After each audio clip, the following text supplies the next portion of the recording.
Nous avons un système où on a chaque année plus de 6 élèves sur 10 qui échouent.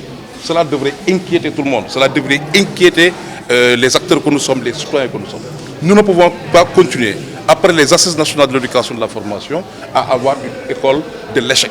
Il nous faut travailler à faire en sorte que la réussite puisse être démocratisée, que chaque enfant ait la possibilité, à partir de son talent qui est détecté, de pouvoir réussir, en tout cas d'avoir ses performances améliorées. Ce n'est pas toujours le cas.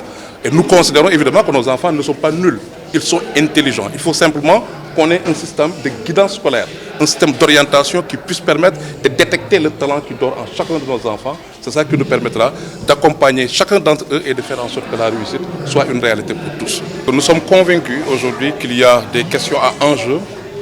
Il y a des questions à enjeu qui devraient être discutées pendant les vacances.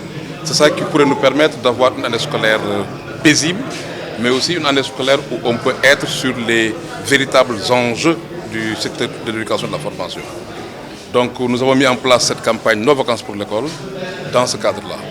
C'est un moment d'échange et de partage entre les différents acteurs, partenaires institutionnels, mais aussi les différentes familles d'acteurs, mais qui permet évidemment de construire des consensus, avoir des recommandations qui vont être portées à l'attention des décideurs.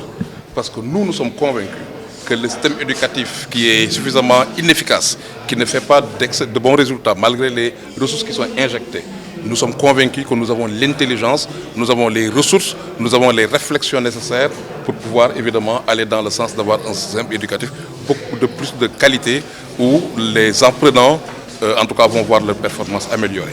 Et donc ça pour nous, il faut juste qu'on arrête d'être dans la réaction, mais qu'on puisse être plus proactif dans la prise en charge de ces aspects-là.